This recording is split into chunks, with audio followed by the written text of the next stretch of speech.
One of our admins got on and said, okay, evacuate the building.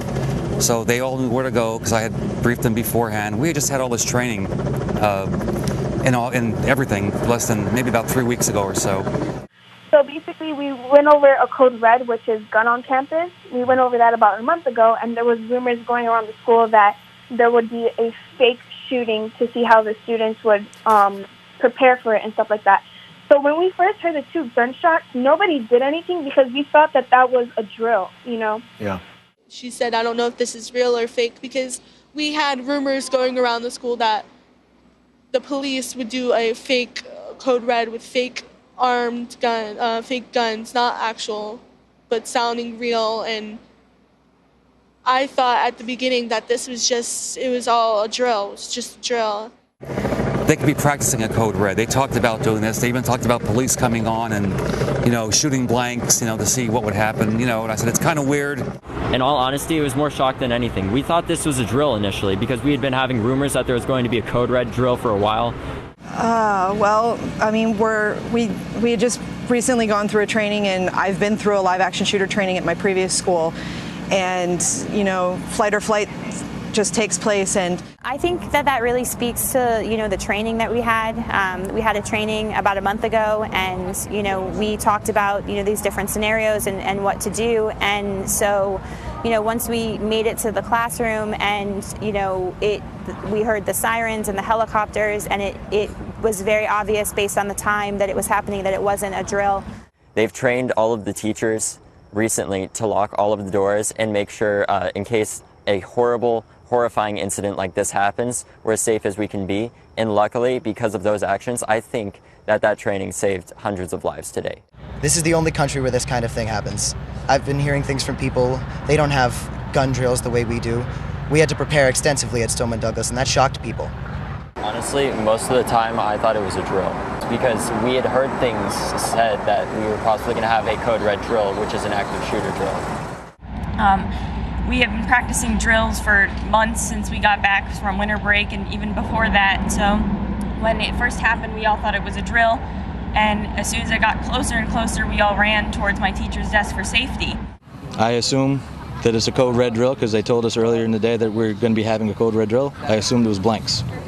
I was extremely concerned for my sister, but we actually thought this was a drill at first, and an extremely realistic one at that. And I, in part, thought that because of the extremely well-executed response of the janitor and everybody else. I smelled dust, and I didn't know what it was, so I thought it was like the school trying to pretend like fake smoke.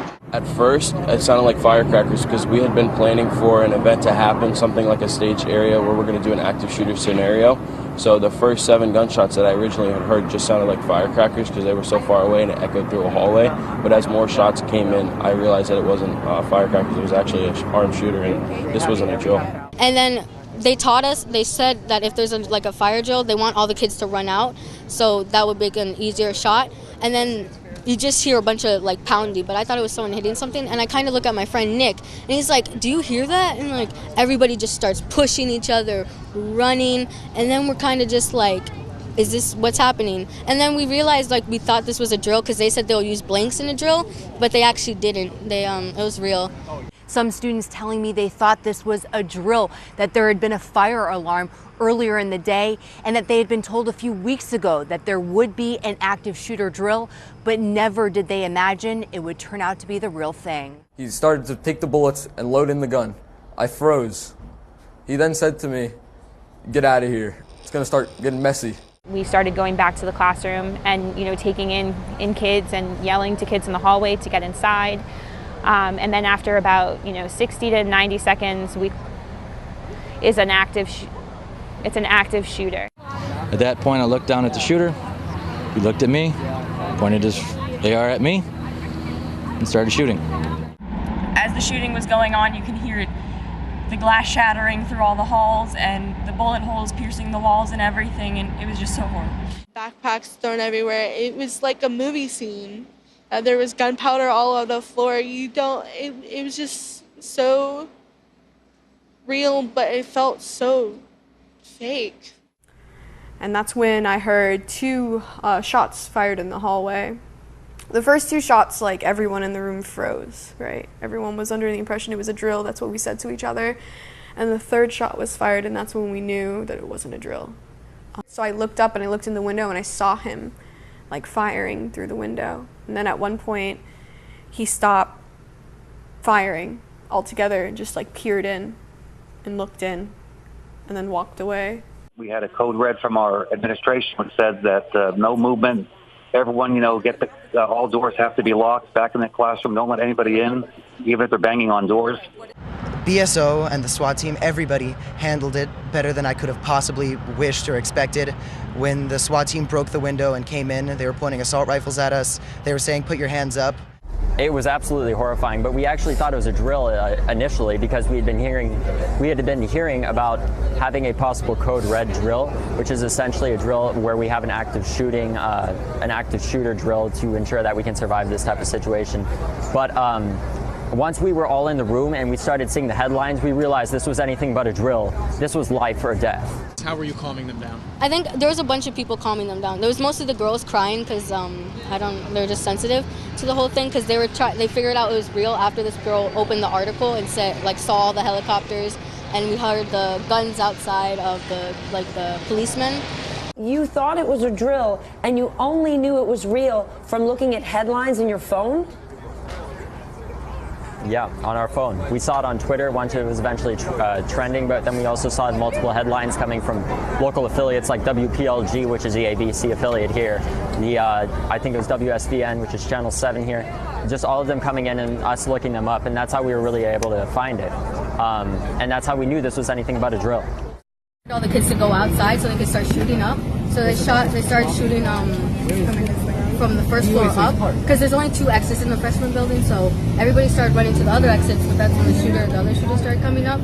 So everybody, and then I thank God to this teacher who opened up her door and let all of us in. She got shot in the arm trying to open the door, and then the other teacher, he got shot in the head trying to cut the other students. And I was about 2 feet away from my door. All of a sudden I heard gunshots in the stairwell, which is about 20 feet away from my room.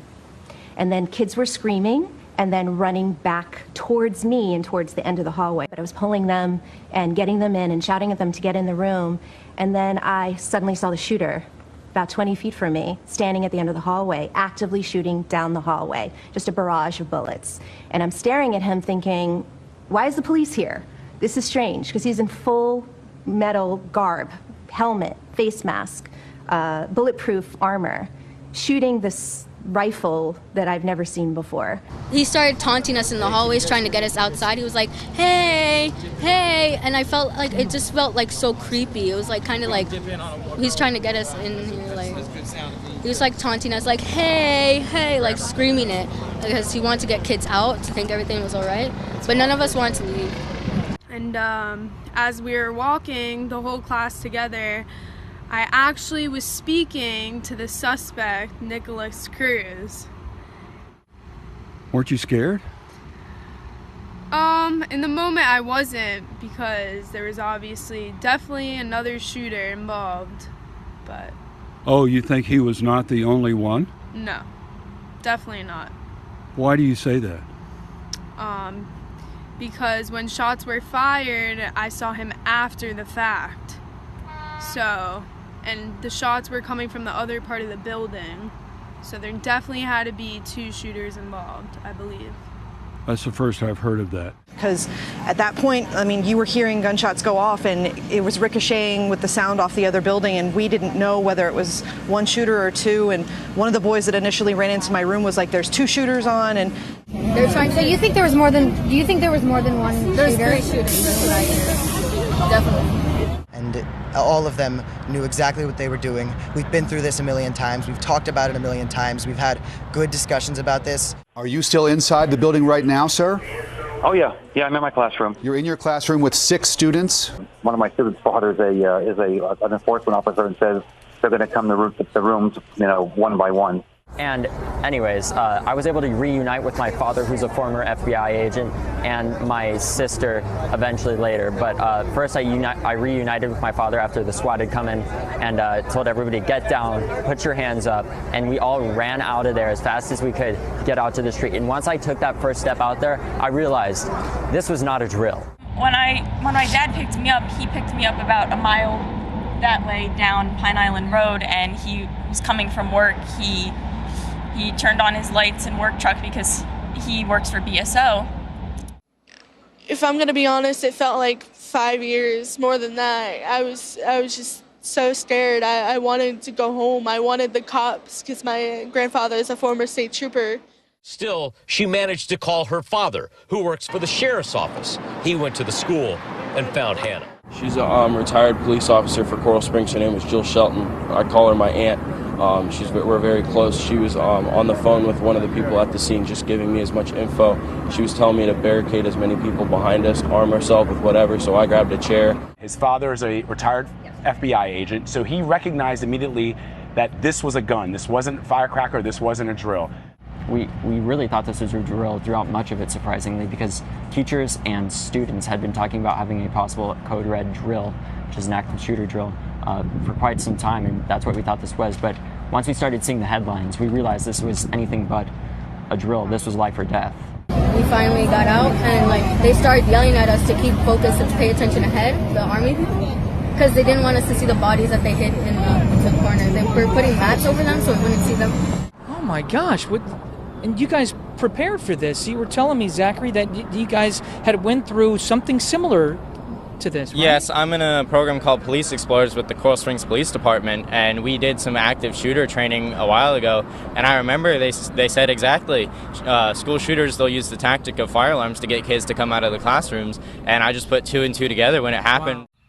When everybody realized that, and he started coming up the stairs, everybody started running back to their room. There was like a stampede of people just sprinting back to their rooms. We were all waiting at the door, and he comes over and he unlocks the door, and we all get in.